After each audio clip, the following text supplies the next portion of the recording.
Blood house के episode 1 में हमें एक लड़का बॉक्सिंग करता हुआ दिखाया जाता है। अगले सीन में हम देखते हैं कि एक चाचा जो बस स्टैंड पर खड़े होते हैं, उन्हें खांसी होती है। वो बस में चढ़ जाते हैं। बस वाला उनसे बोलता है कि मास्क लगा लो, लेकिन वो चाचा बस वाले से भी लड़ने लगते हैं। तभी पीछे से वो लड़का आता है, उन्हें पकड़ लेता है और बस से बाहर निकाल देता है। वो चाचा उस लड़के से भी लड़ने लगते हैं, लेकिन उसे बॉक्सिंग आती है तो उनसे बच जाता है। फिर वो लड़का बस में बैठकर अपने घर की तरफ चला जाता है। घर पर जाकर वो देखता है कि उसकी माँ किसी आदमी से फ़ोन पर बात कर रही है और बोल रही है कि इस महीने हमारे पास किराए के पैसे नहीं हैं, हम अगले महीने किराए के पैसे आपको पक्का दे देंगे। ये बात सुनकर लड़का बहुत उदास हो जाता है। वहीं अगले सीन में हमें दिखाया जाता है कि टीवी पर न्यूज़ चलती होती है, जिसमें न्यूज़ रिपोर्टर बताती है कि कोरोना के कारण शहर की अर्थव्यवस्था ख़राब हो चुकी है। कोरोना के कारण एक बिल्डिंग का निर्माण भी रुक चुका है, जिससे बिल्डिंग में काम करने वाले मज़दूरों की जॉब जा चुकी है। अगले सीन में हम देखते हैं कि एक बिल्डिंग के अंदर होंग और वाइस प्रेसिडेंट मीटिंग करते होते हैं, जिसमें होंग बोलता है कि यूएस के अंदर कोरोना के चलते 35 लाख मजदूरों को जॉब से निकाला गया है। कि वो बताता है कि इस होटल को बाहर की कोई भी कंपनी नहीं खरीदेगी और लोकल कंपनी तो बिल्कुल भी नहीं खरीदेगी। होंग बोलता है कि हमें नेगोशिएशन कर लेना चाहिए। वाइस प्रेसिडेंट बोलता है कि मेरे बैंक ने इस बिल्डिंग को 400 करोड़ रुपए दिए हैं और तुम चाहते हो कि मैं नेगोशिएशन के नाम पर तुम्हें 300 करोड़ वापस दे दूँ। होंग कहता है कि बिजनेस के अंदर तो छोटा मोटा नुकसान चलता रहता है, आखिर तुम एक बिजनेसमैन हो। तो वाइस प्रेसिडेंट कहता है कि मैं एक बिजनेसमैन नहीं, मैं इस बैंकर हूँ। वही चश्मे में बैठा हुआ आदमी बोलता है कि मेयर साहब चाहते हैं इस बिल्डिंग का काम जल्दी से जल्दी ख़त्म हो जाए, जिससे पब्लिक पर बना हुआ खतरा टल सके। तभी वहाँ एक चौथा आदमी आता है, जिसका नाम किम योंग होता है। वह एक लोन इन्वेस्टर होता है। वह फोंग से बोलता है कि वो तुम्हारी बिल्डिंग बनवाने में 10,000 करोड़ लोन के तौर पर इन्वेस्ट करना चाहता हूँ। तो फोंग पूछता है तुम्हारी शर्तें क्या होंगी। लोन इन्वेस्टर बताता है कि मेरी 3 शर्तें होंगी। पहली शर्त, मैं बिल्डिंग के टॉप पर कसिनो बनवाना चाहता हूँ। दूसरी शर्त, मैं बिल्डिंग के बेसमेंट में बार बनवाना चाहता हूँ। और तीसरी शर्त, इन फ्यूचर अगर कोरोना जैसे कोई बीमारी आ जाती है तो तुम आम पब्लिक को अपनी बिल्डिंग में रहने के लिए जगह दोगे और इसके लिए तुम किसी से भी कोई पैसा नहीं लोगे। होंग इस शर्त को मान जाता है और उन दोनों की डील क्लोज हो जाती है। डील ख़त्म होने के बाद लोन इन्वेस्टर अपनी गाड़ी में जाकर बैठता है। गाड़ी में एक लड़की होती है जो इस डील से खुश होती है। अगले सीन में हम देखते हैं कि एक रिंग में 2 लोग फाइट कर रहे होते हैं, जिसमें हमारा हीरो और एक दूसरा लड़का दिखाया जाता है। हमारा हीरो दूसरे लड़के को हरा देता है। फाइट ख़त्म होने के बाद दूसरा लड़का अपने कोच से खाना खाने के लिए पैसे मांगता है, लेकिन कोच के पास पैसे कम होते हैं, इसलिए उसे थोड़े से पैसे दे देता है। जब वो दूसरा लड़का बाहर आता है तो देखता है कि हमारा हीरो वहाँ खड़ा है। हमारा हीरो उसे खाना खाने के लिए पूछता है। पहले तो वो दूसरा लड़का मना कर देता है, लेकिन बाद में वो दोनों रेस्टोरेंट में खाना खाने चले जाते हैं। वहीं बातों बातों में वो दोनों अच्छे दोस्त बन जाते हैं। तभी दोनों दोस्त रोड पर घूमने के लिए निकल जाते हैं। थोड़ी देर हंसी मजाक करने के बाद दोनों अपने रास्ते निकल जाते हैं। हमारा हीरो अपनी माँ की शॉप की तरफ निकल जाता है।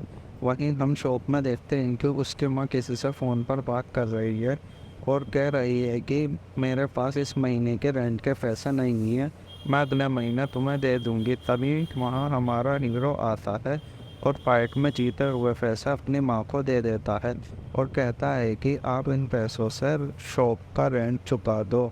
उसकी माँ ये देखकर बहुत खुश होती है और दोनों माँ बेटा अपने घर की तरफ निकल जाते हैं। तभी वहाँ लोन मिनिस्टर के वाले आते हैं। लोन मिनिस्टर चश्मा वाले से मीटिंग करने आता है। चश्मा वाले लोन मिनिस्टर को बताता है कि मार्केट वालों ने बैंक से काफ़ी लोन लिया हुआ है। लोन मिनिस्टर कहता है कि वो सारा लोन अपनी कंपनी में ट्रांसफ़र कर लो और इनकी दुकानों पर कब्जा कर लो। अगले दिन लोन मिनिस्टर की पूरी टीम मार्केट में निकल जाती है। वो अलग अलग दुकानदारों से बात करते हैं और उन्हें बताते हैं कि आपने बैंक से 7% इंटरेस्ट पर लोन लिया है, हमारी कंपनी आपका लोन 5% इंटरेस्ट पर चुका देगी। तभी एक दुकानदार मैनेजर से पूछता है, इससे आपकी कंपनी को क्या फ़ायदा होगा? मैनेजर कहता है, कोरोना के अंदर जिन छोटे दुकानदारों को भारी नुकसान हुआ है, सरकार ने उनके लिए एक स्कीम निकाली है। उनका 7% का लोन 5% इंटरेस्ट पर पूरा किया जाएगा और ये स्कीम की जिम्मेदारी सरकार ने हमारी कंपनी को दी है। ऐसा बोलकर वो सभी दुकानदारों से एक डॉक्यूमेंट पर साइन करवा लेते हैं। अगले सीन में हम देखते हैं कि हमारा हीरो अपने जिम पर एक्सरसाइज करने जाता है, लेकिन वो देखता है कि जिम तो आज बंद है। फिर वो अपने कोच को फ़ोन करता है और उससे पूछता है कि जिम क्यों बंद है। उसका कोच बताता है कि कल जिम के अंदर एक कोविड पेशेंट मिला है, इस वजह से आज जिम की छुट्टी है। फिर हमारा हीरो अपने दोस्त को फ़ोन करता है और उससे पूछता है कि तुम कहाँ हो। उसका दोस्त बताता है, मैं सो रहा हूँ, अपने घर पर हूँ। फिर उसका दोस्त उसे अपने घर का एड्रेस भेजता है। हमारा हीरो उसके घर के एड्रेस पर पहुँचता है। अभी वो देखता है कि एक आदमी भागा जा रहा है और उसके पीछे एक लड़की भाग रही है। उन दोनों का पीछा करता है। थोड़ी दूर पीछा करने के बाद वो देखता है कि आदमी सड़क पर पड़ा है और घायल है। वो उसे देखने के बाद फिर उस लड़की का पीछा करता है। तभी लड़की उसके पीछे आकर उसे धक्का देकर गिरा देती है। वो हमारे हीरो से पूछती है, तुम मेरा पीछा क्यों कर रहे हो? वो बताता है कि मुझे लगा तुम उस आदमी को मार रही हो, इस वजह से मैं तुम्हारा पीछा कर रहा था। इतना कहकर लड़की उसे जाने देती है। अगले सीन में हमें एक डॉक्टर दिखाया जाता है जो लोगों को उधार पैसा देकर उनकी मदद करता है। हम देखते हैं कि डॉक्टर के दरवाजे पर एक औरत उधार के पैसे चुकाने आई है। वो औरत उधार के पैसे डॉक्टर को देती है, लेकिन डॉक्टर बोलता है, पहले तुम अपनी उधारी चुका लो, मुझे बाद में दे देना। लेकिन औरत बोलती है, नहीं, आप इसे रख लो, आपके ये पैसे हैं, आपका इन पर हक है। वो औरत पैसे देकर फिर वहाँ से चली जाती है। फिर हमें दिखाया जाता है कि एक और लड़की डॉक्टर के पास आई है, जो हमें पिछले सीन में दिखाई गई थी, जिसका पीछा हमारा हीरो कर रहा था। वो लड़की डॉक्टर के लिए उधार के पैसे वसूल करती है। वो लड़की डॉक्टर से बोलती है, आप बिना ब्याज के लोगों को पैसे उधार न दिया करें। डॉक्टर बोलता है, मुझे लोगों की मदद करना अच्छा लगता है। इतना सुनकर लड़की अपने कंप्यूटर पर काम करने लग जाती है। फिर डॉक्टर एक पुलिस वाले को फ़ोन करता है और उससे बोलता है कि मुझे एक आदमी चाहिए जो पढ़ा लिखा हो, बॉडीगार्ड हो और जो लोन के बारे में जानता हो। पुलिस वाला कहता है, ठीक है सर, मैं आपके लिए ऐसा आदमी ढूंढ दूंगा। फिर हम देखते हैं कि हमारा हीरो अपने दोस्त के साथ छत पर बैठा होता है और दोनों बॉक्सिंग की बातें करते होते हैं। अगले सीन में हम देखते हैं कि लोन इन्वेस्टर के घर पर पार्टी चल रही होती है। तभी चश्मे वाले के पास मेयर साहब का कॉल आता है। मेयर साहब चश्मे वाले से फ़ोन पर कहते हैं कि उन्होंने कसिनो बनाने की परमिशन दे दी है। यह सुनकर वहां पर बैठे हुए सभी लोग और लोन इन्वेस्टर खुश हो जाते हैं। लोन इन्वेस्टर अपने आदमियों से बोलता है कि कल 10-15 लड़के लेकर मार्केट जाना और मार्केट वालों से कहना तुमने अपने लोन की पेमेंट नहीं की है और उनकी दुकानों में तोड़ फोड़ करके कब्जा कर लेना। उस मार्केट में एक दुकान हमारे हीरो की माँ की भी होती है। अगले सीन में हम देखते हैं कि चश्मे वाला 10-15 लड़के लेकर हमारे हीरो की माँ की दुकान के बाहर पहुंच जाता है।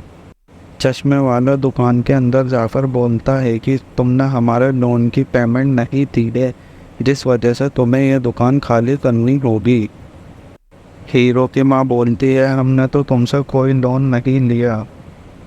तभी हीरो की माँ हमारे हीरो को कॉल करती है कि जब ही हमारा हीरो भागा हुआ दुकान के बाहर पहुंचता है और वो देखता है कि दुकान के बाहर 15-20 लड़के हैं और चश्मे वाले ने उसकी माँ का सर पकड़ रखा है।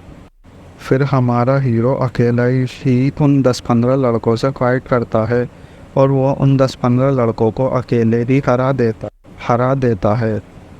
ये देखकर चश्मे वाला डर जाता है। हमारा हीरो अपनी माँ के पास पहुंचता है और उसे गले से लगाता है। फिर हमारा हीरो चश्मे वाले के पास पहुंचता है और उसका गला पकड़कर उससे पूछता है, तुम कौन हो और हमारी दुकान में तोड़फोड़ क्यों कर रहे हो। तभी पीछे से लोन इन्वेस्टर आता है। लोन इन्वेस्टर के साथ उसका सबसे पावरफुल और पर्सनल बॉडीगार्ड था। लोन इन्वेस्टर हमारे हीरो से बोलता है कि तुम्हारी माँ ने हमसे लोन लिया है और उसकी पेमेंट नहीं की है। हीरो की माँ मना करती है। हमारा हीरो लोन इन्वेस्टर से पूछता है, तुम क्या चाहते हो। लोन इन्वेस्टर कहता है, मैं अपना पैसा चाहता हूँ। हमारा हीरो बोलता है, पहले दुकान में जो तोड़फोड़ की है इसे ठीक करो। ये सुनकर लोन इन्वेस्टर को गुस्सा आ जाता है और वो अपने पर्सनल बॉडीगार्ड से बोलता है, इसे ख़त्म कर दो। तभी बॉडीगार्ड और हमारे हीरो के बीच फाइट होती है, लेकिन बॉडीगार्ड बहुत पावरफुल होता है और वो हमारे हीरो को हरा देता है। हमारा हीरो पूरा ज़ख्मी हो चुका है। तभी लोन इन्वेस्टर हमारे हीरो के पास आता है और उससे पूछता है, क्या तुम मेरे लिए काम करोगे। लेकिन हमारा हीरो मना कर देता है। ये बात सुनकर लोन इन्वेस्टर को गुस्सा आ जाता है और वो हमारे हीरो के ऊपर बैठता है और एक चाकू निकालता है और उस चाकू से हमारे हीरो के चेहरे पर एक निशान बना देता है। दोस्तों, पहला एपिसोड यहीं ख़त्म होता है। मेन कहानी दूसरे एपिसोड से शुरू होगी, जिसमें एक्शन भरपूर होगा। अगर आपको पहला एपिसोड अच्छा लगा हो तो चैनल को सब्सक्राइब करें, वीडियो को लाइक करें और शेयर करें। और अगर आप इसका दूसरा एपिसोड चाहते हो तो मुझे कमेंट में बताएं।